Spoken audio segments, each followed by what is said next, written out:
सोलापूरमधील नामांकित 5 star hotel Balaji सरोवर इथं जेवणामध्ये आढळल्या अळ्या। सोलापुरातील सुप्रसिद्ध बालाजी सरोवर येथील हॉटेलमध्ये जेवणामध्ये चक्क अळ्या निघाल्या। जेवण करणाऱ्या अमोल पवार, अजय साबळे, संतोष राठोड, पार्थ जगताप, प्रसाद काशीद यांच्या जेवणामध्ये अळ्या आढळल्या। त्यांनी व्यक्तींच्या निदर्शनास आणून दिल्यानंतर त्यांनी संबंधित कर्मचाऱ्यांच्या लक्षात आणून दिले। कंपनीची मीटिंग आयोजित करण्यात आलेली होती। जवळपास 40 ते 50 जण जेवणासाठी उपस्थित होते। यावेळी हा प्रकार घडला।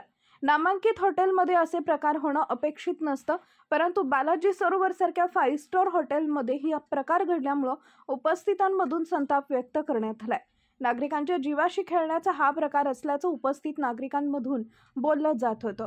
त्यांनी संबंधित विभागाच्या कर्मचाऱ्यांशी हा प्रकार लक्षात आणून दिल्यानंतरही त्यांच्याकडे दुर्लक्ष करण्यात आल्याचं सांगितलं। या प्रकाराबद्दल बालाजी सरोवर प्रशासन दखल घेऊन कोणत्या उपाययोजना करेल याकडे सर्वांचं लक्ष लागून राहिलं। त्याचबरोबर उपस्थितांमधून बालाजी सरोवरच्या जेवण विभागावर कारवाई व्हावी अशी मागणी केली आहे।